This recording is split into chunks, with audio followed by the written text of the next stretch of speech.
Good day, everybody. I think, what is it, the 20th, 21st? Let me, hang on a second, let me check. Oh, good. Come on.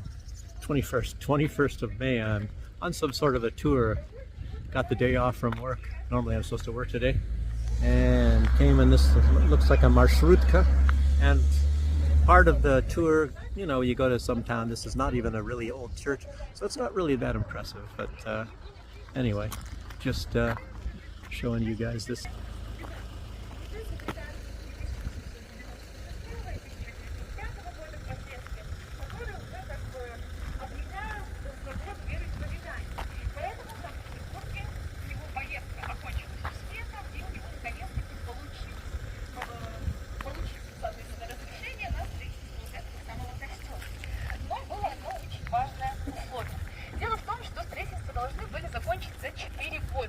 На тот момент времени это очень-очень быстро, за такие сроки никто ничего не строил.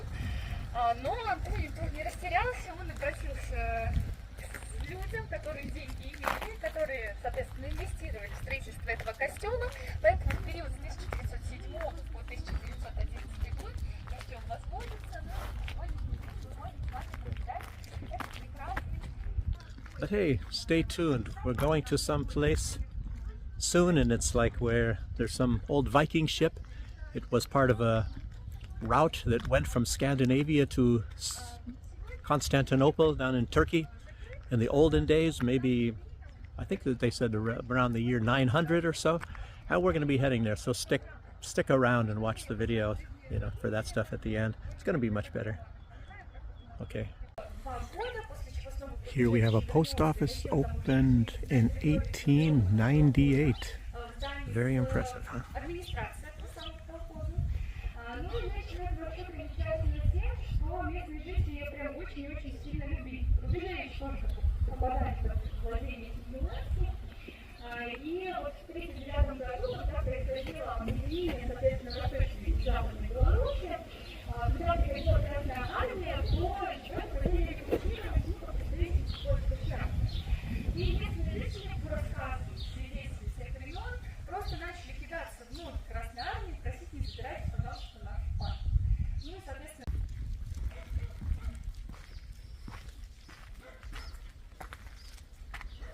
So this is the name of the town, Rubieżeji.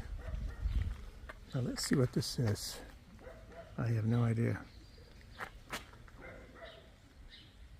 Look, you even have handicap.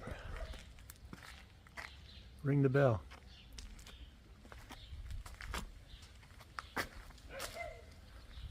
And the tour moves on.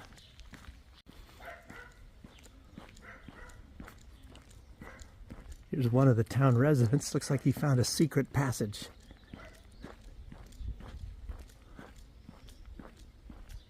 Through the fence. And there he goes. Look at this old timber frame house. Incredible. Oh, there's another town resident over here. Let's see. You're an old guy, aren't you? Yeah, garden the place. Oh, there's your friend over there.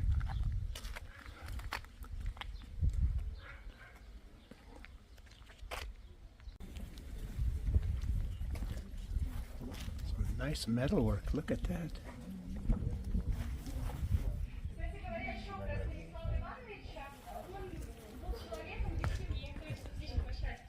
Even across the street, some metalwork here. Apparently this guy who lived here had a naturopathic pharmacy. He's the first one. First pharmacy, apparently, back in those days. And it was naturopathic. I think there was only 3 pharmacies like that in all of the Soviet Union back in that time. One was in Ukraine and one here. And yes, says he died in, what? They said 1975. Anyhow, no, it says 1981. Misinformation somebody gave me. Anyway, he lived in this house. So, and he didn't have a medical degree. Apparently he went to some sort of a college in Baranovici and he learned some things, but he had no medical degree and no pharmaceutical degree or nothing like that. And things were based on a lot of Belarusian grasses. So taking the grass and making medicines from it, you know, and that was back before the days of the Rockefellers, obviously, that made the entire world switch over to petroleum-based medicines that for the most part don't cure you. They just relieve symptoms. So you have to keep going back and buying medications and doing things, and that's the fate of modern medicine today. Some things do cure you, I'm sure, but they had a lot more cures, I guess, back in the old days. You can even go back to ancient Sumeria and things like that back in those days, and they had a lot better ways to treat sicknesses than they do now. But as you see what's going on now, they create sicknesses. They create sicknesses so that they can create the medicines to relieve the symptoms, maybe keep you sick, keep you buying the medications all the time. That's the way the world works today. Anyway, heading back to the bus and going to be heading on to some other places. And like I said, we're probably going to be going to the Viking place soon. I'm not sure. We'll find out. So we've made it to the Viking area. Let me show you a little bit around here. So look at, looks like a lot of these little tour buses coming here. Now the road getting here was very rough. So if you're to come to this area, I don't really know the name of it, what it's called or nothing now, but I'll let you know sometime during the course of this video. But you can't get here by any kind of a public transportation and a taxi. I don't know if they would be coming out here. This is a long way. It's out in the provinces, you know, in a bumpy road all over the place. And yeah, it looks like a lot of people are here for seeing this place. So let's show you the background. There's a castle maybe coming up. I suppose I'll be going there too. And let's see. I don't know. I guess this is the name, since it has the same name on all of these buses. I guess this is the name of the town.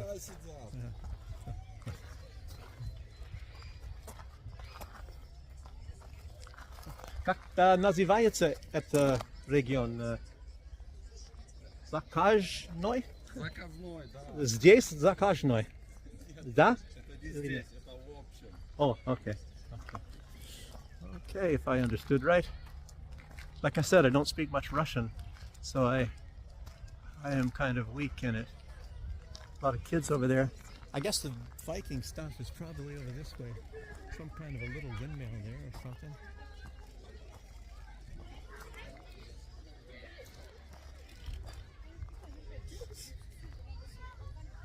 Souvenirs and toilets. Okay. Didn't have to pay for the toilet. That's that much. Okay, I'll get back with you. This is very noteworthy, even though this is written in Belarusian. It says that from this place right here, this is where Belarus was united. I guess 17th of September, I guess, 1939. I don't know what that word, Verasnaya, whatever month that means in Belarusian. And I guess it was united. The two parts of Belarus, this to my right was the part that was belonging to Russia, and to the left it was belonging to Poland. And you know, as you all know, Poland one time belonged to Russia. So this is the history. I'm not up on it all, but it's a pretty confusing history. When, what belonged to who, such as Finland used to belong to Russia. As you all know, Ukraine used to belong to Russia. So anyway, this is where the two Russians, parts of Belarus came together again in one country from this point. Tour guide.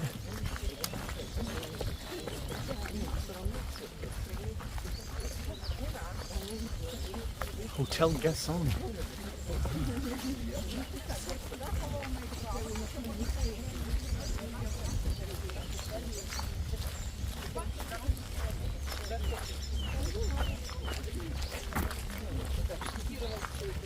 Front row, okay.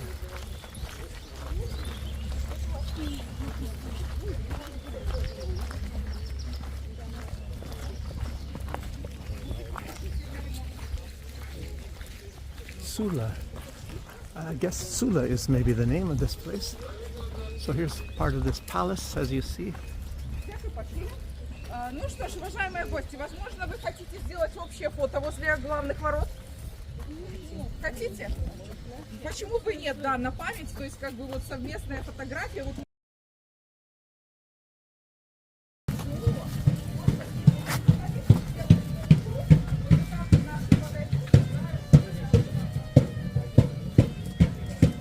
Since 1590, written in English.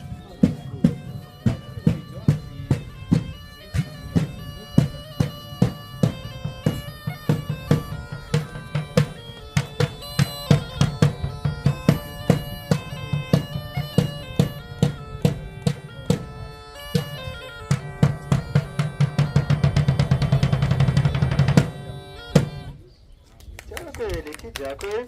Добрый дзень усім. Радуваем вас так, як гэта было тады. Калі прыязджалі госці, да гэтага рыхтаваліся, і абавязкова да гасцей насустрач выходзіў чалавек, які казаў вітальнае слова. Ну а калі госці былі шаноўныя, паважаныя, вы себе адчуваеце сёння такімі?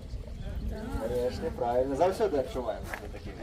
Калі прыязджалі такія госці, як вы, то выходзілі яшчэ і музыкі, якія гралі вітальны марш, каб падкрэсліць урачыстасць моманту. Ну і калі слова было сказано, усіх запрашалі далей, бо трэба паказаць гасцям, што момант ты набудаваў прыгожа. І вы зараз на ўсё гэта паглядзіце. Пачнецца ваше знаёмства з Сулой, з плавання на дракары, карабель ужо двух, уже таксама вас чакае. Таму добрага вам пачатку. Дзякуй, што з намі.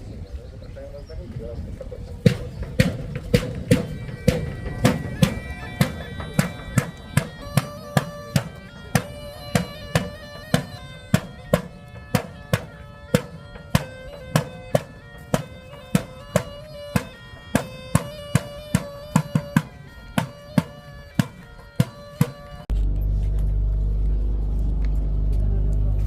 This place is called Sula, Sula. written in English. The river below is also called Sula. That is why. Because it's not really a established town, so they call it. Yeah. Look at that old church over there. Actually, it was a place which belonged to the family of Lenski. They're the representatives of Polish nobility, and they had a mason here, a house, a big, beautiful white house. Actually, it's restored. We may see it a little bit later, and some kind of household buildings. That's it. So they didn't have any kind of dragons and castles and so on А and не so це forth. ведущий докладно до пошлого листочка. Там будет знайомиться довго і востро. Чекаю на кораблі, любі мої, чекаю закладу капітану. Interesting. Не спускайтесь, пожалуйста, пока капитан не скажет. Чекаємо, стоїм. Заховуємо терпіння і спокій. Давайте, дороженькі, топ-топ-топ. Перший шаг коронят, вальс на потім вже дорослі. Нам потрібно всі. Мне потрібно 4 добровольца, наиболее мужественных, ответственных и воинственных в князскую дружину. Найдутся среди вас такие. Volunteers in order to be a part of Вот the вижу army. первого осилка, Oh, I would do it, вот. but I'm filming. Так, нет? could do Что it. вы мне малька сюда подсовываете? Иди расти, мой мальчик, еще маленький ты. More А какой volunteers. We're упертый. we're being taken captive. I heard. Давайте, By the tour люди guide said взрослые. this. Подрастет. Here's our translator. Еще два человека. Кирилл, вижу нашу воинственную даму. Еще один. Volunteers. Есть кто-нибудь? Нет? Что они русские женщины, давай! Покажите этим мужланам, где сила женской нашей красоты. Вот и, дорогая моя, русская женщина, что еще нужно для счастья? Беру я вам сейчас оружие. И мы все с вами проходим ближе туда. Прошу за мной. Нет, вы можете поставить на пятерку, я не против. Ай, не переживай, дальше разберусь. Look, up barbecues at night, huh? Look at the size of those timbers. The rocks on the roof. Ну что, дорогие мои, давние времена ты не мог считаться воином, ежели не умел кидать вот такой топор. House of Brigands. И ваша задача попасть в деревянный. От этой четверки, от этого квартета зависит ваша будущая жизнь. Кому мы начнем с вас? Don't look in the windows. Прошу вас отойти в сторону, не мешаем. It's probably for rent, huh? Yeah, it's a house for rent. And their task is to hit the shield with battle axes. Oh, I should have done that. But I've never thrown an axe. Actually, after the excursion, you can come back and he will be present here. So you can ask Oh. him to give you a chance To to throw play an this axe. game. Yeah. Один человек уже Lukashenko would военный, probably get а it. все Huh? остальные. He's Неплохо. Чувствуется богатырский дух. Давайте следующий. Давайте, молодой человек. Филипп Киркоров в молодости. Ай, вот сразу чувствуется эстрады музыка. Что ж, последняя попытка. Вы можете сейчас подойти, пока кидают. Не хочу. close. Куда и плашмя только зайцев перепугали мне. Ну что, дорогие мои друзья, как вас зовут, молодой человек? Подойдите ко мне, Алексей. Что ж, дорогие мои друзья, благодаря вот этому волту, Осилку и богатырю земельки русской, я могу вас поздравить с полученной свободой и волей. Аплодисменты! Thanks to this guy, you may be free. Но я Because вынужден вас he сразу же hit the shield разочаровать, with the... потому что более he свободны freed us. получите Okay. только от меня. Вас ждет встреча с княжной наших лесов, великой и очаровательной ведьмой. И она не такая добрая и милосердная, как я. Любит она сладеньких парней и не We visit a witch now. девчат. Да, дорогие мои, мы пройдем с вами на капище, As где an нас export. ждет ведьма. Прошу за мной. I like that.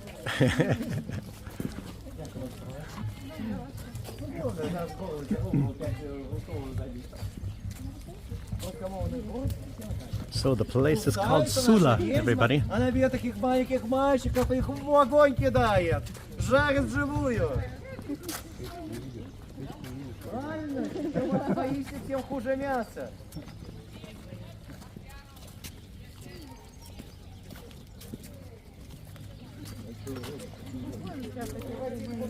Want to go on a boat ride? Looks like you'll be bailing out a lot of water on that one. Давайте, дорогие мои, с вами поспешим немножечко. Или хотите остаться в плену тут со мной? Работать не нужно, школы тоже нет. Будете довольствоваться рыбкой свежей, да охотой на людей. Abandon all hope, ye who enter. Мы сейчас с вами немножечко подождем. Происходит таинственный обряд. Собираются огни.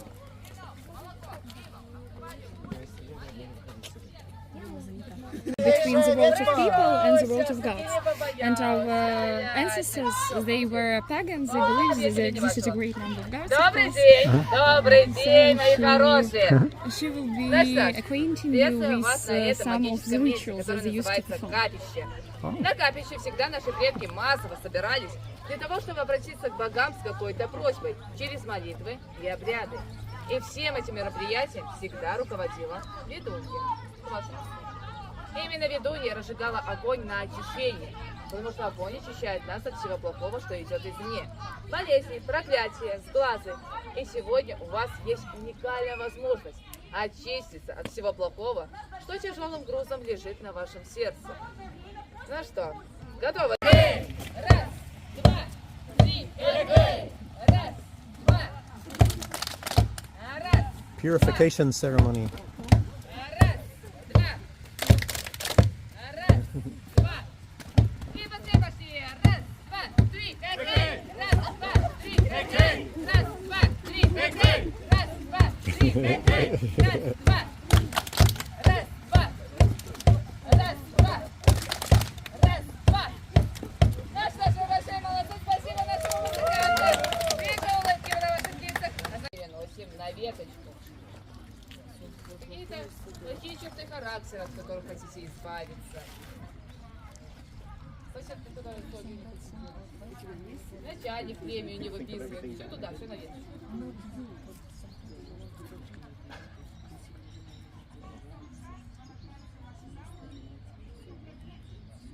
Но когда нашептали, избавиться недостаточно. Нужно это все уничтожить, чтобы оно не вернулось назад.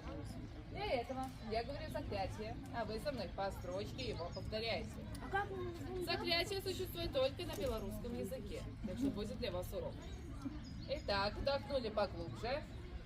Огнище на чисто горы. Огнище на чисто гори, Огонь за мяне говори. огонь за мяне говори. Все беды, несчастья гони.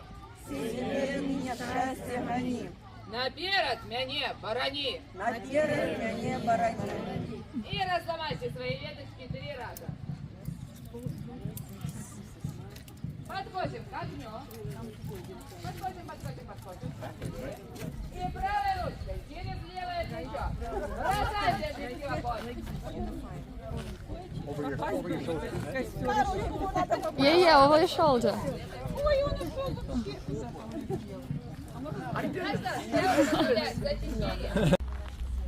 Вы познакомитесь с тем, что наши предки белорусы создали и чем весь свет пользуется. И наши соседние государства и ваше государство пользуются тем, что было изобретено в нашей земле. Ну, давайте впереди, я вам немножко спойлер подам. Познакомимся с тем, кто мы такие, славяне. Потому что мы говорим славяне. Мы все разные славяне. Дело в том, что в 3-м тысячелетии до нашей эры на наши земли приходят балты. В 4-м столетии нашей эры здесь появляются славяне. Представляете себе, да, период? Так вот, белорусы — это смесь именно балтов и славян. Это не только Бог проводит этот свет, это у наших предков, Бог, который связан с подземным миром, поэтому все длинные, которые они все связаны с этим Богом. Вот откуда еще и отклонение домашнего животноводства и сельского хозяйства. Наши землеробы оставляли бородами лежат жито и после жнива проводили обряд забивания бороды в честь бога Велеса. Перед тем, как выгнать корову на пастбище, еще не так давно в каждом дворе были коровы. И выгоняли, шли к Велесу, чтобы молоко появилось. Потому что до Юрга, до 6 мая, корова была цельная, она тянула,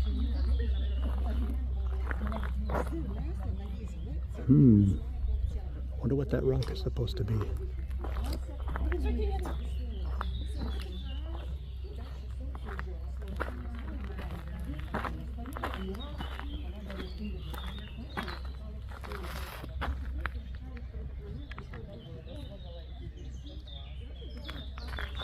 Just talking about this rock right here.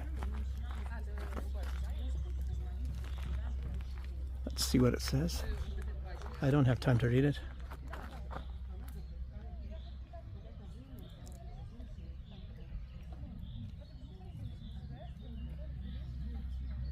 Put it on pause.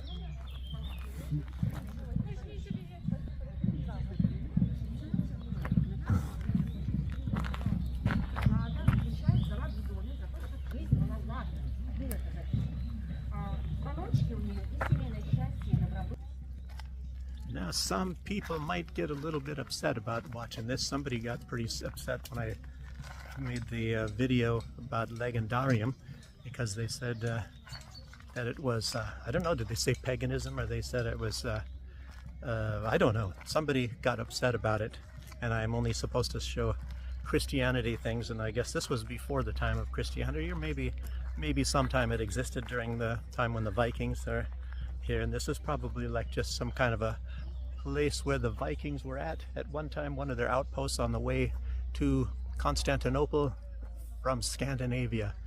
So I don't know if any of this stuff is actually real. Maybe they found some timbers and things like that. I'm not sure, but it's a really nice place to come, and as you see, there's some good theatrics and things here. Very good people, and we're supposed to get a nice meal here as well. And as a matter of fact, the tour is maybe only halfway done, so there's a lot more to come. I'm just now filled in that what you just saw, those 4 carved wooden figures on poles, those are the 4 pagan gods of Belarus during those times.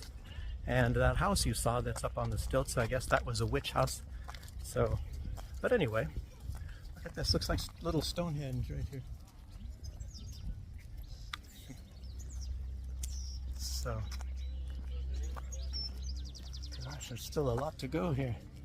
Things over there. I'm not sure if I'm going to be narrating a lot of this stuff that I do find out for you guys, because maybe some is not as interesting. You'd have to make the trip yourself, I suppose. Nice little area here, nice deck. Let me just turn this camera around. Another tour coming on the Viking ship there. Look, they're still building on this. I guess the family is called Lenski, not Zelensky, Lenski, that owns this, apparently.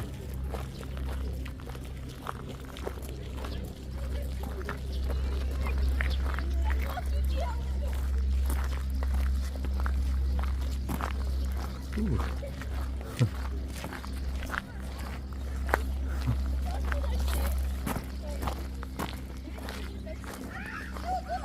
Wow, look at that boat, better than ours. It's got a dragon on the front.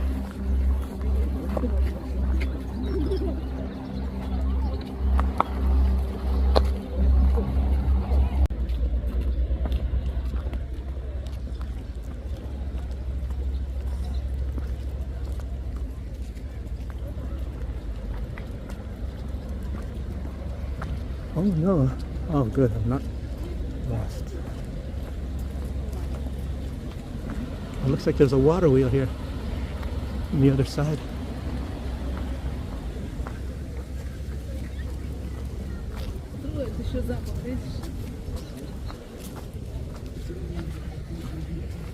Mill. Water mill.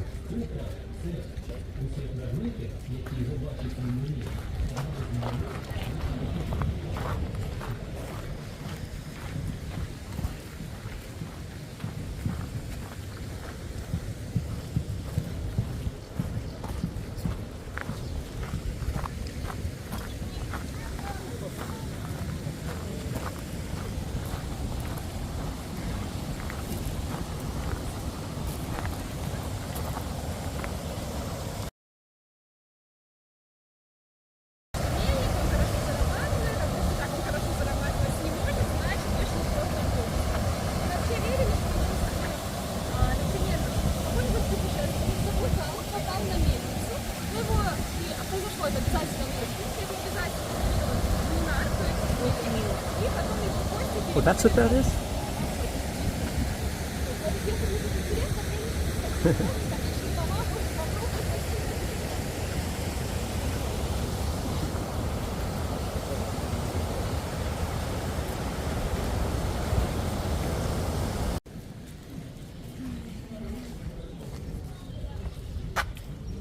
Aha.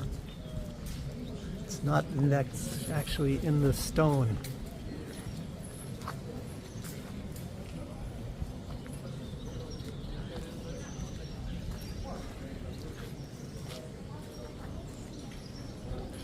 It's amazing that they're doing this architecture like this. Incredible. All these stones, 1253.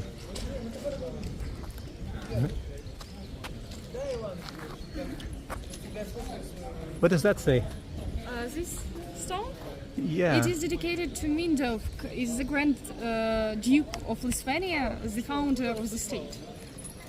Of the state? Of the state, the Grand Duchy of Lithuania. Oh, okay, Lithuania, that's... Yeah. Okay. Ah. And in the year of 1253, he was crowned. That is okay. why it is marked on the stone. And actually, we have a look at our smith. He is creating his item right now. I noticed in the other town, too, there was a lot of ironwork. There's a hunter house, I think, that's right behind the church.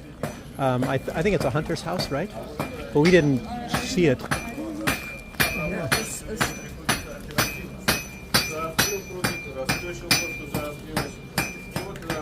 He's creating an arrowhead.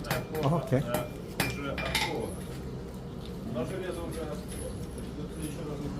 You have to warm up the iron up to 1000 degrees in order to be able to shape it. And in old times, on the territory of Belarus, there was almost no iron, That is why it was created thanks to the marsh ore. So our ancestors went to the marshes, they got ore, and that is how they created the material from which they could create arrowheads, different armors for warriors, etc. etc. Okay. You have to close one of your ears. Yeah. That is why I said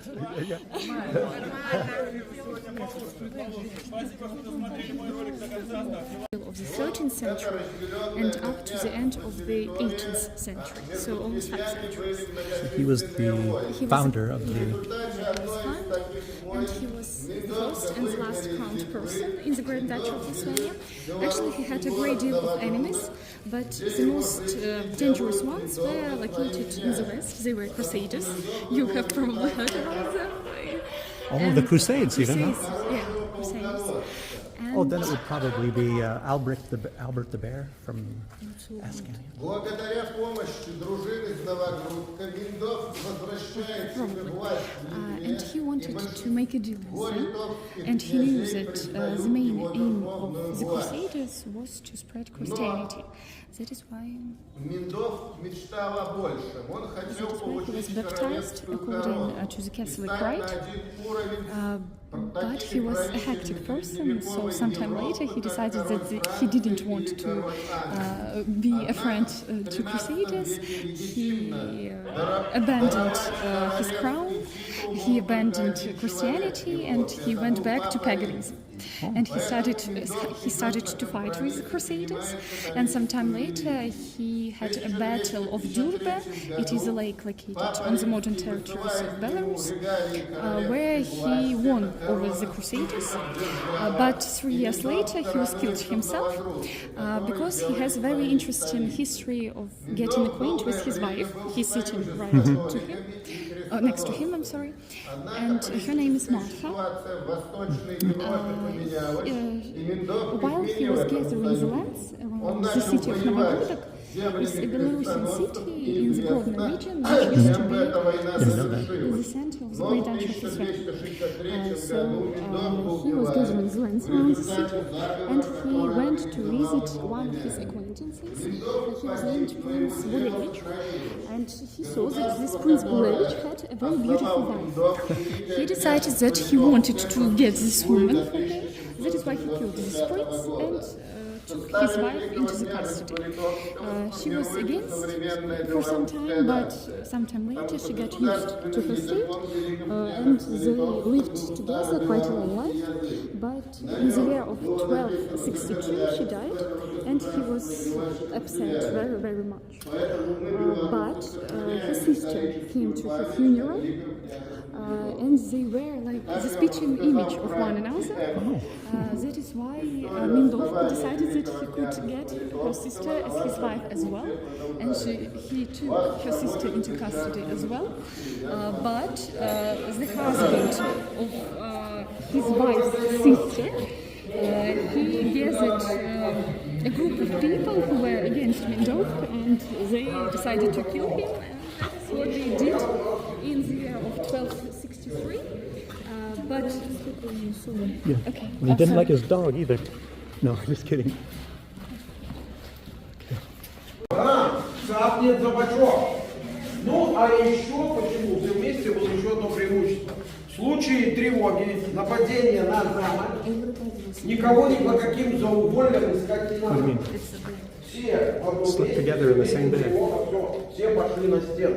Ну и мы с вами тоже пошли. Everyone slept together in the same bed. I guess that could be exciting.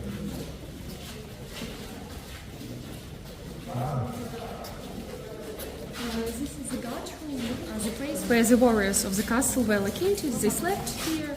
They Warriors slept together in the same bed. Men, Yeah. not men and women, just men, huh? just men. Oh my, that's not a good thing.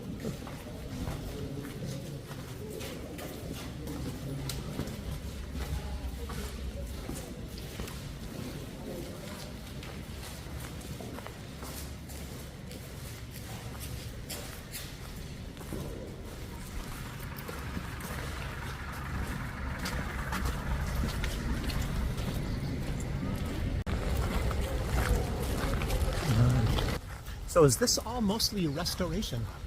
No, it's not restoration, it's a newly built building. Yeah, but so some of this, the history that they're talking about with this king of Lithuania and all that is... Yeah, it was true. But these buildings were created with the purpose of recreating this history. Oh, okay. Telling the history to people. Who's paying for this? This is really phenomenal stuff here. We have a person named Andrzej Zapolsky. He's an entrepreneur and he is the creator of this park. Oh, okay. So you may just write down in the Google Andrzej Zapolsky, Andrew Zapolsky, and you will get a great deal of information about him. But well, it's probably mostly in Russian. Yes. But I guess you can translate. Translate it, yeah. Huh.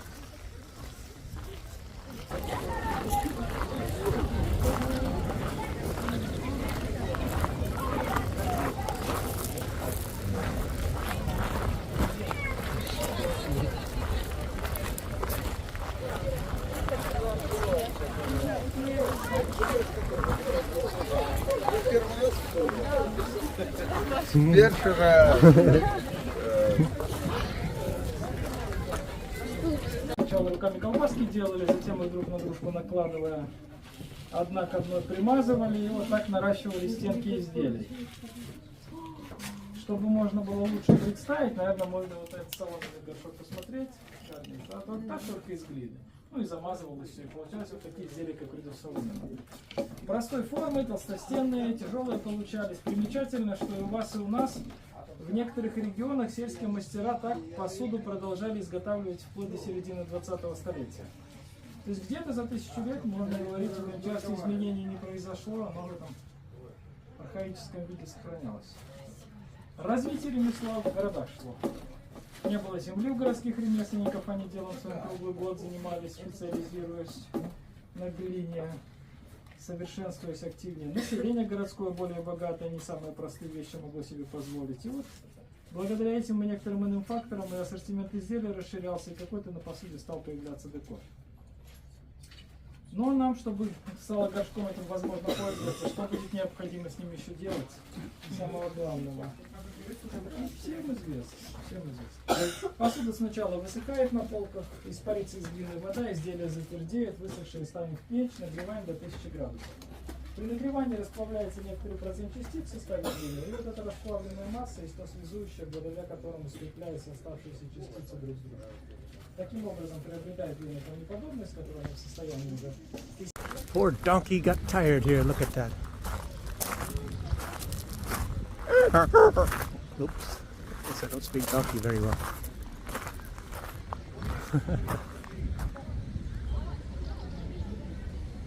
Real crowded in that pottery place, so you know sometimes it's the way it is. I don't know. We'll see. Movie. Belarus. Belarusian movie. Oh, let's look around here, see what we have over here on this other side.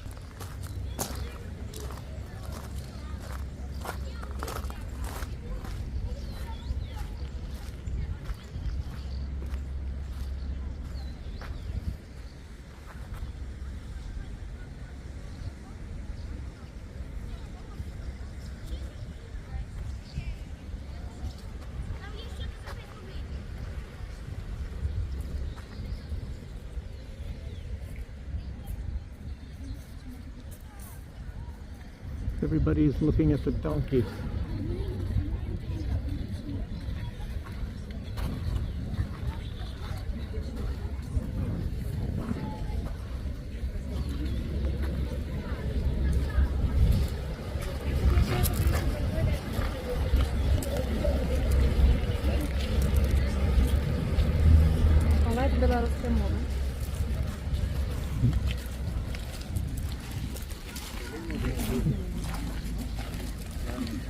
I think that's our new tour guide for this section. Yeah, looks like it is. That's how people go on that one.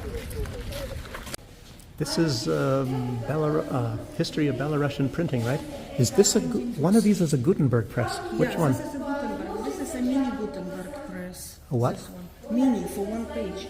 Oh, right here, right Right here. here, mini Gutenberg. And that is a Gutenberg press. Wow.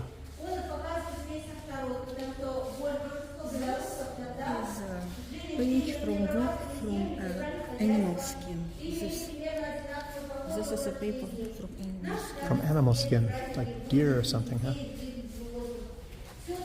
And of course, the church was the one doing all of this. Interesting. I think they said Belarusian language originated, I think, around 1300 or something like that, if I'm not mistaken. And it was in 3 different scripts. It was in Latin letters, same as we use in English, and it was in Cyrillic, the Russian, and it was also in Arabic because a lot of Tatars settled here. Very fascinating. So, interesting stuff. Good.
This is about school, I suppose.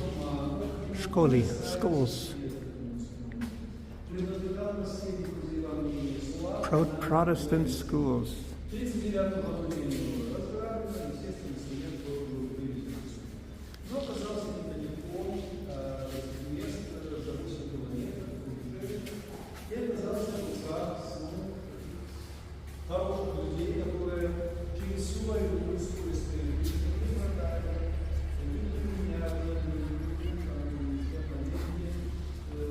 All about schools, right? Yeah, it's a collegium, a Jesuit school. Winston Churchill finished one. Oh, okay.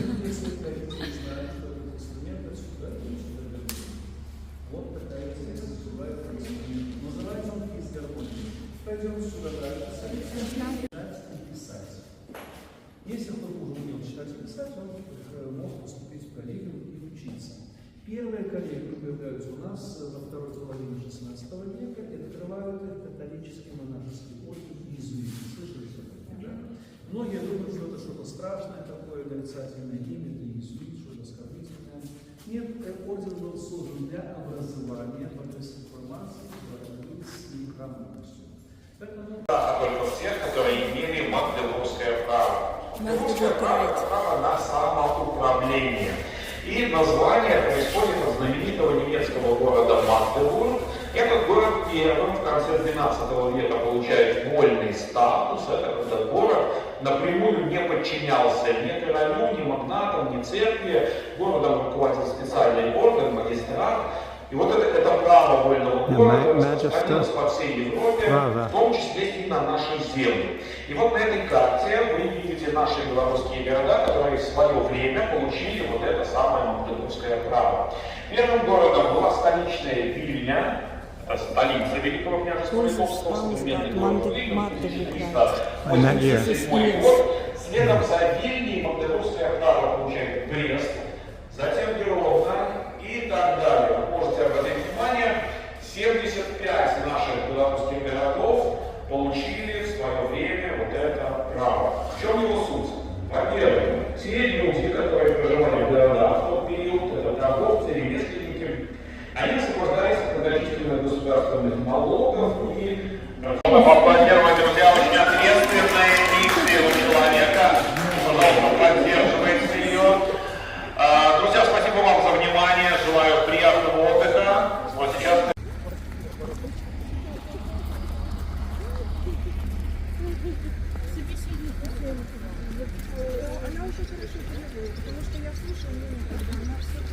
A little difficult to walk on these stones.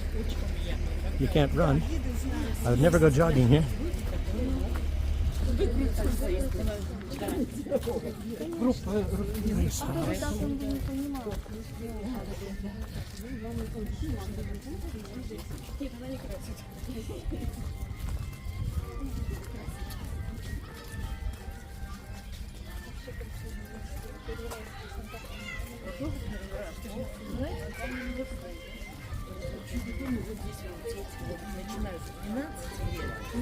И до 20.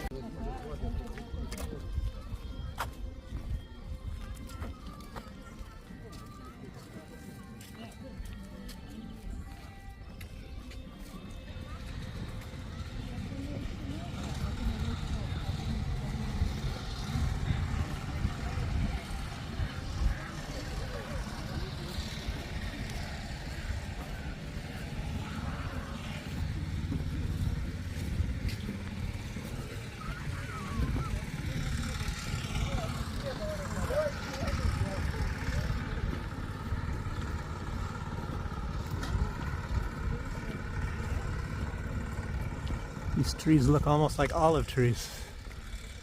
I don't know. Almost.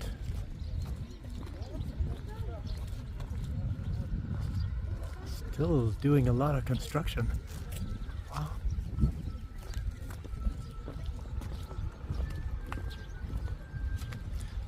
This place is even expanding. Incredible. I assume we're going to eat now. Look, that's the bakery right there.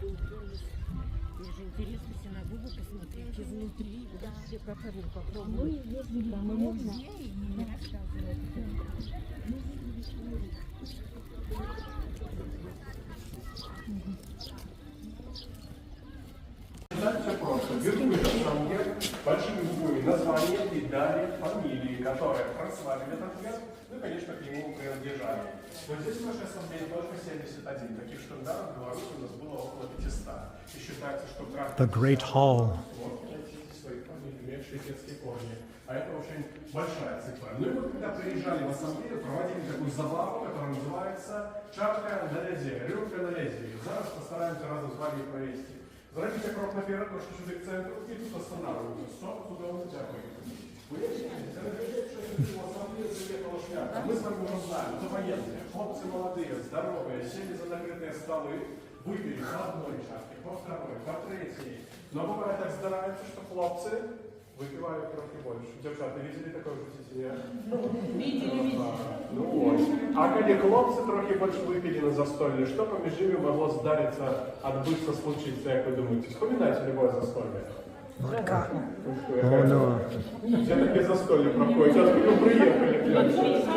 Не признаются. Ну нет, правильно, некто сказал, это спор, это спречка. А спор може привести потом до двубоя, до поединка, до дуэли в те часы. Ну, або як зараз у більшості до драка, бойка, хай буде ред.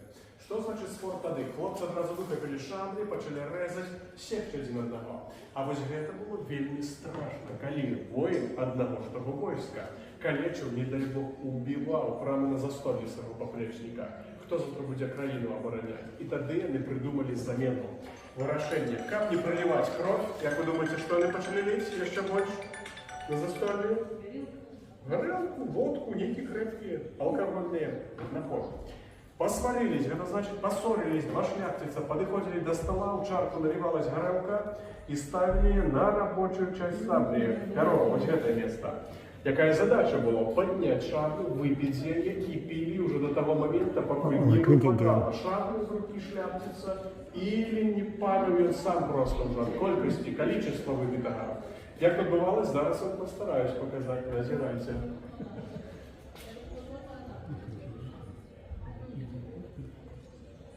Натрированные.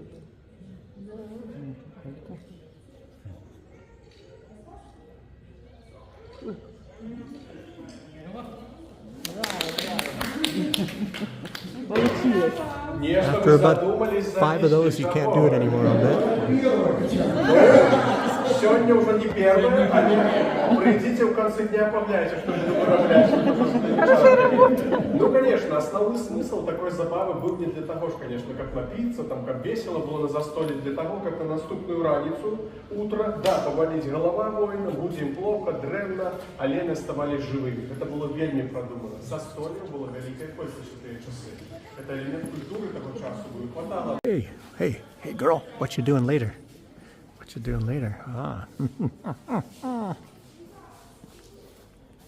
Let's see what these guys are up to. Your beard looks worse than mine, man. You got to do a little bit of work on that.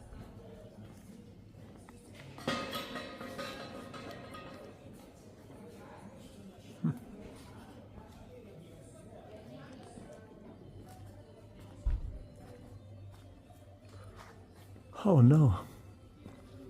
I got to get out of here.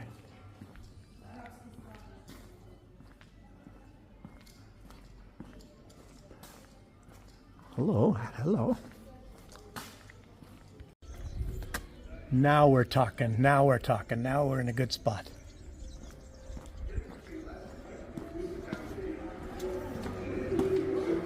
Oh, I can even smell it.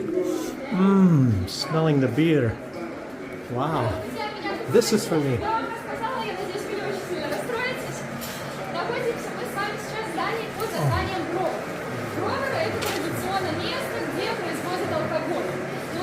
С вами из европейских традиций в первую очередь ассоциация с питьем. Но что касается белорусских земель, то поверьте мне, тут пиво это было слишком слабо. Тут готовили напитки покрепче.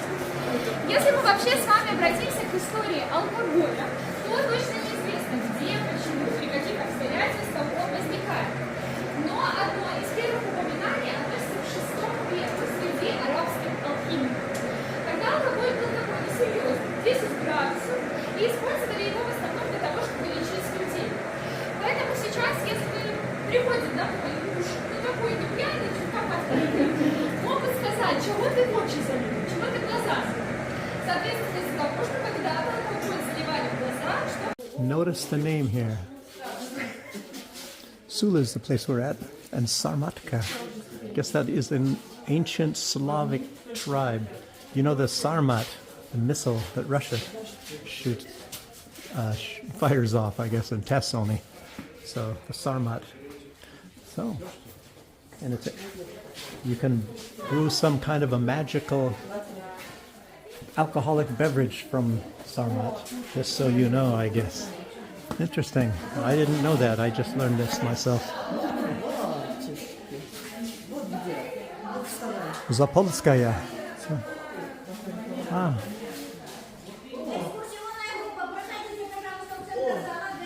Guess we get to try it here. Look at that. Incredible. Testing. All right.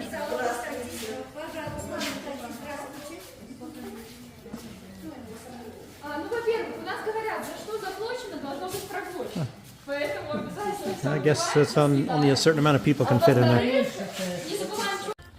Look at this.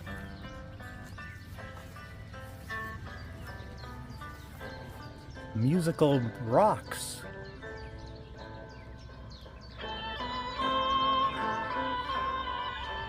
What a magical place.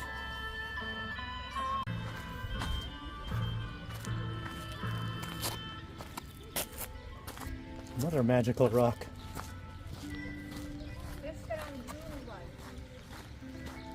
Oh, now we're going into the bakery.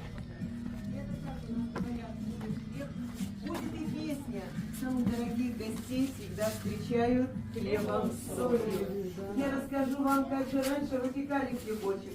У каждой хозяйки был вот такой предмет. Этот предмет называется дежан. Еще на него говорят квашня. Дежу делали из дубовых дощечек, так как дуб больше держит кислоту. Ни одна хозяйка своей дежи никогда никому не одалживала, потому что дежа могла обидеться, и больше у хозяйки не получится вкусный хлеб. А возможности сходить в магазин приобрести хлебочек такой не было. Каждая семья выпекала хлеб сама для себя, поэтому хозяйка дорожила своей дежой. Дежу заносили первой, когда семья переезжала в новое здание. Никогда запускали. а Дежу заносили. Дежа никогда не мылась. Только в чистый четверг хозяйка брала нож и обрезала тесто. 1 раз в год. Представляете? Не мыла, просто обрезала. Катенька.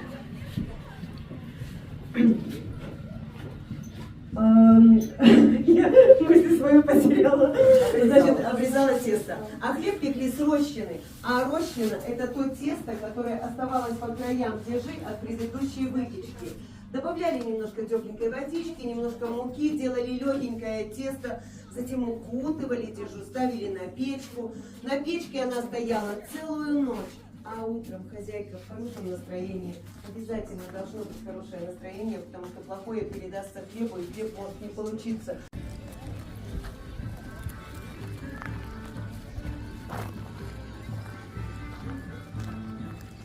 So many places to go.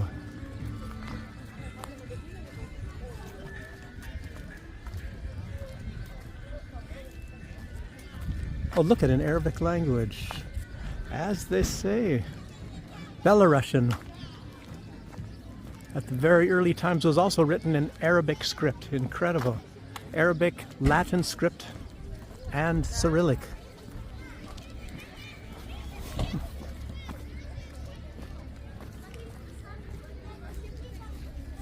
Oh, a place for beer. Look at, wow, I want to go there.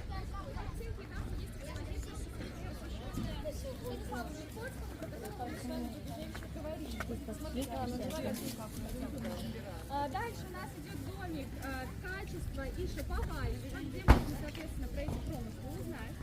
Дальше идет у нас еврейский домик, который перевезли с Рубежевича. Там когда-то, правда, жила еврейская семья. Очень такая колоритная дама стоит. Очень советую вам выйти. Это какая? Березовича, нет? Что еще? Березовича, да.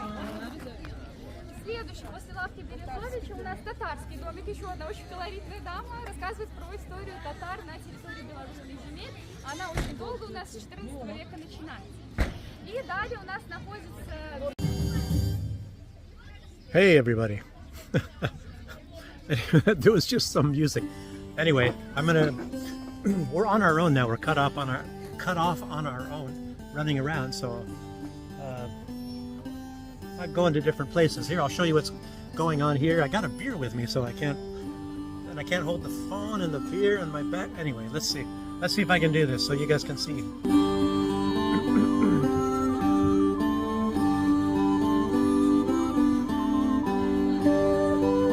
So you have to put it on pause and read it yourself. So let's go inside.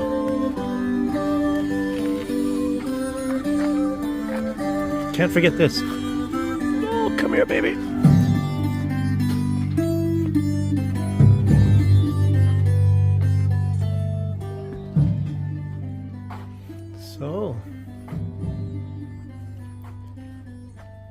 So many of these things have a meaning as well. All these patterns in Belarusian weave. So I don't know. Whatever that is.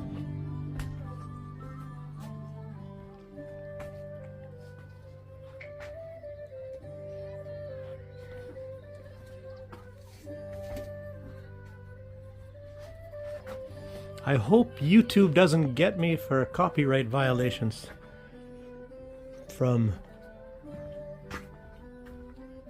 all that music.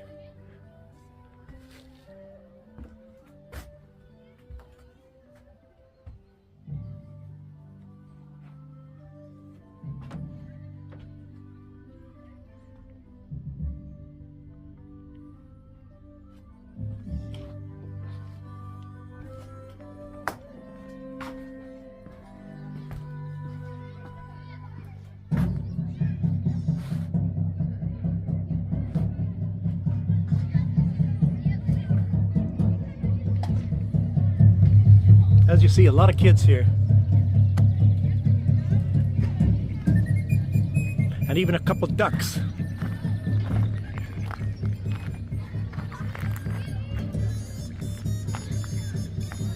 Magazine, some kind of a shop here.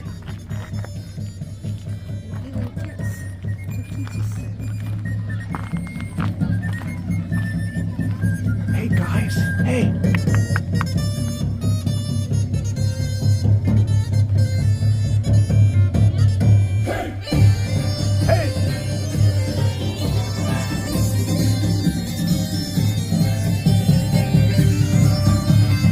not a stone, right? Oh, cat doesn't want to.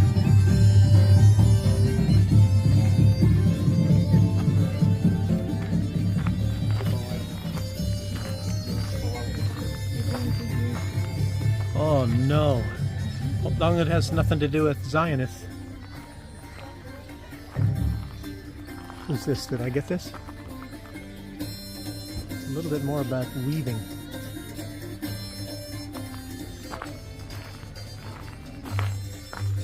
Hope there's no Israelis in here ready to shoot me.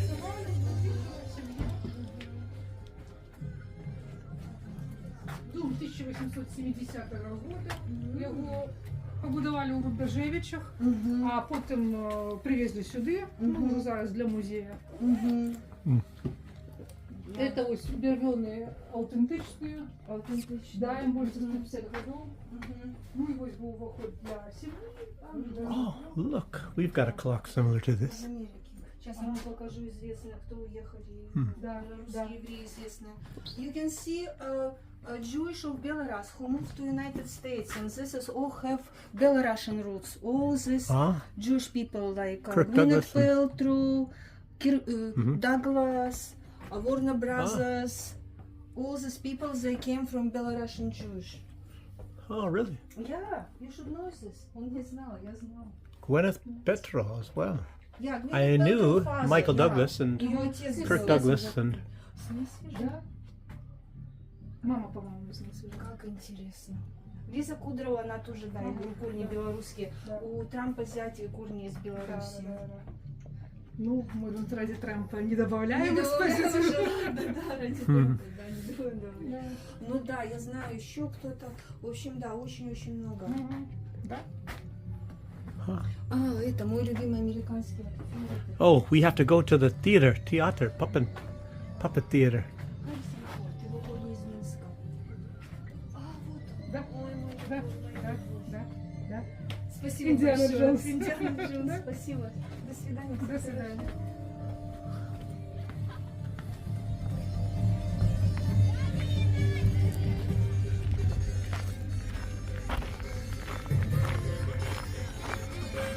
The Rock and Wool Factory. Cool.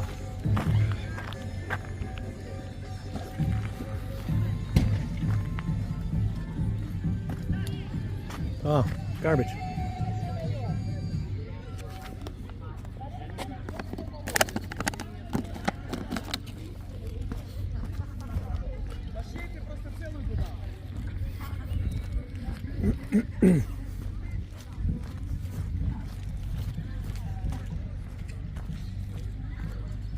Now I am in the place where they mention a whole bunch of people that are Masons from Belarus, or mostly from Belarus, I guess. Like Marc Chagall. As you see, Marc Chagall, the painter. I guess he was from the Masonic Lodge of Vitebsk.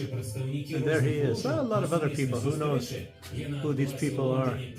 I'm just going to have to go very quick. Well, I should show you guys. It's not written in English, unfortunately. Anyway, Lithuanian poet, I guess, this guy. Anyway, Lithuania was a part of Belarus at one time, and maybe even Belarus was a part of Lithuania. Weird histories. And this guy here looks like a barber of the old days. Look at this place. All clouded over. I don't know anything about these Masons. Who the heck they were, what the heck they were. Anyway, so you guys all know, you see it all. You can stay on this area, this whole theme park, I guess is what you would call it. So here's some people going to the hotel. And there are other hotels on this area as well. But this building has been here for much longer. A lot of things what you've been seeing are rebuilt. Well, built from scratch, I guess, from the most part. But this is a real building, and it was a house where nobility lived. And you can live here too for a little while. Now there's a part of it that's a museum. But you can stay as well. Like I said, there's other places here that are also hotels. Anyway, let's go a little further. Let's see what's going on here, everybody. Yes, it's the museum inside of this hotel. Look at some of the museum keepers. These are guards here. You got to show them your ticket if you can get in or not. Now this guy's the muscle back here. That one. This guy here does the checking. You do the checking? You see I have one of these bracelets on here. Huh? It's okay? Okay. Can I pet you? Let's see if you'll do that. I got a bag here I got to let down if you don't mind. Oh, you don't. You're scared, huh? Ah, now you're not scared. I know. No, hey. Let's see if we go wide angle. A little bit more. Hey, come here. Come here, guys. Come here. Hey. Yeah. See? See? I'm a cat person too. See?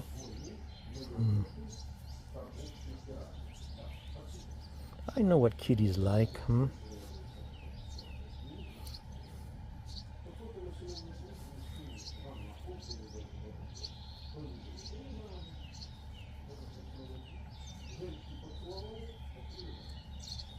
So, I'm gonna go inside, okay? You allow me to go inside? See, I got the thing on my arm. That means I paid the entrance fee. Okay? Okay. I'm going inside, whether you like it or not. Okay, these guys let me in. So, let's see what's going on in here.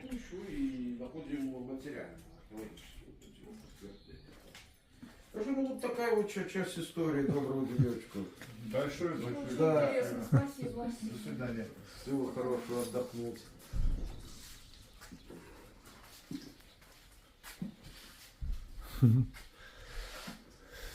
Английский, yeah. Okay.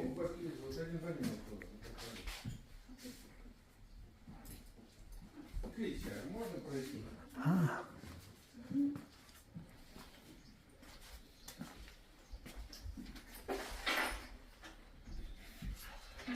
Guess this building in the old days, look at that. Huh.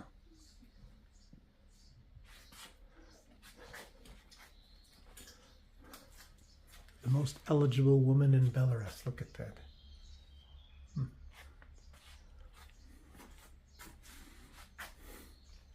Somebody didn't know where to park. Yeah.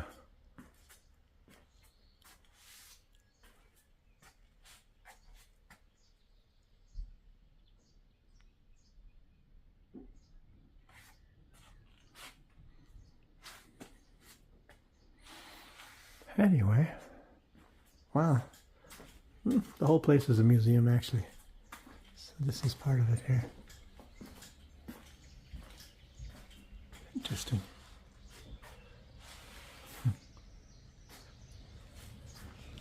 Bye-bye. Jeez, my good friends. You're not as friendly, are you? You're a little bit more scared, huh? Are you kind of a scared guy? Look at your friend, huh? Your friend's not a scaredy cat. Okay.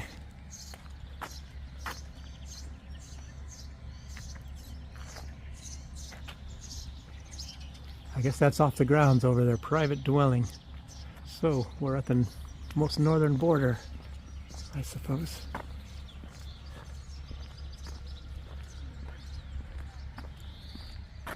See, not Zelensky, the Lenski House, the Lenski Manor.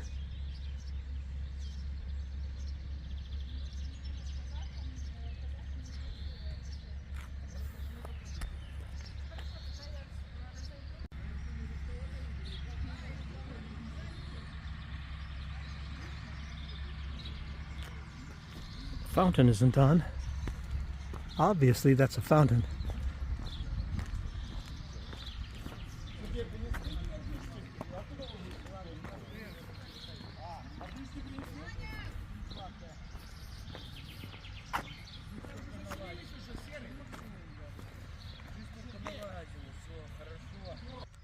Well, I don't know if there's anything else more I'm going to show, but you guys, in case I didn't hit the date, I guess it's the 21st. It's a Friday, 21st of May. That's a Friday.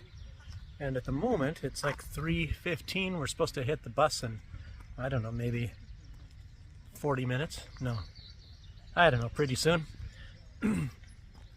And I think I had some things I wanted to say and put this at the very beginning, but this is going to be a video, and the first part of it is going to be like, you know, the Catholic Church, things like that. But you guys ought to stick around and you'll see this theme park. It's absolutely fantastic. Really interesting things. Most everything that's here is rebuilt. Most everything. This house that I was just in, the one you're looking at right now, that wasn't rebuilt. That's always been that way.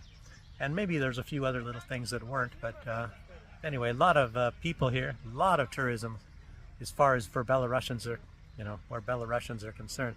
So I hope you enjoy it. This is mostly no politics. I threw a few little things in, you know how I am. But anyway.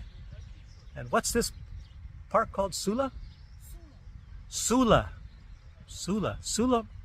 I guess it's called a park. I don't know. But the river is called Sula as well. So that's the... Yeah, the area is called Sula, and I guess that's where the Vikings came down, and then they built this park. And of course, a lot of this stuff is like a lot of typical Belarus things during maybe Middle Ages and maybe early Renaissance, things like that. It just shows you what history looked like in certain various aspects in Belarus in the old days. So, like I said, I hope you enjoy it. A lot of woodwork, as you see, and well, watch the video and you'll find out a lot about Belarus if you really want to learn more about it. So thanks for joining me, and enjoy the video. Thanks, everybody. Look at this, everybody. Now this is some fascinating stuff. Let me see if I can move over a little bit more here and get a little closer. You ever wondered how they make these shapes on such buildings like Italian architecture? Look at this building over here, for example. I don't know, you can see it from a distance here. But look at this, duplicating it over here. A couple of these cranes. Makes you wonder how that's going to look afterwards. See the building in the background right behind that guy. Interesting. Real fascinating stuff. How do they do it? Okay. So how you guys doing here, huh? How you doing? Huh? Oh, you're scared of my cell phone. What about this guy? Guys, okay? You okay? Are you scared of my cell phone too? Oh. I don't want to get too close then, huh? Okay, let me get out of here. I guess you don't like it.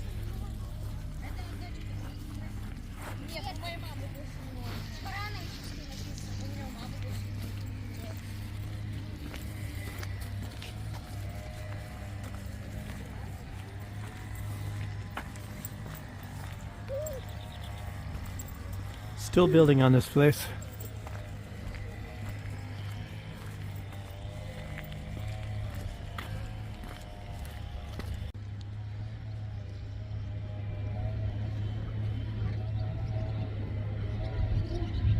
Couple frogs here.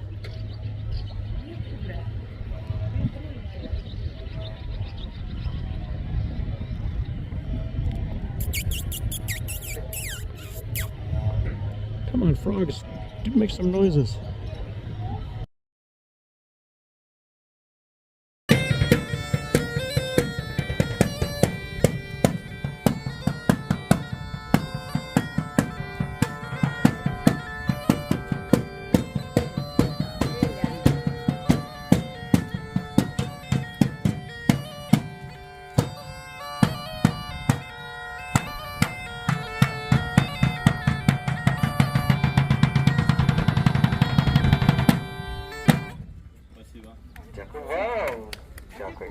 Добрий день усім, ради вас бачити, ради вітати у нашому великому княстві Сула. Вы уже, я так разумею, некий час тут гулялі, але тым не менш зараз у нас урачыстая сустрэча. Сёння Сула гэта парк гісторыі. Сёння тут можна пазнаёміцца з рознымі момантамі, эпізодамі з нашай беларускай гісторыі, пазнаёміцца з нашай культурай, мовай, але разам з тым Сула мае і сваю гісторыю. Гэта месца вядома з далёкага 16 стагоддзя, і ў свой час тут была сядзіба. Таму, калі вы будзеце гуляць, вы зможаце пабачыць помнікі архітэктуры яшчэ тых часоў. Гэтай сядзібай валодалі розныя знатныя, багатыя сем'і, радзівілы, вішнявецкія, лэнскія. І вас мы зараз сустракаем згодна цырыманіялу тых часоў. Калі прыязджалі госці, заўсёды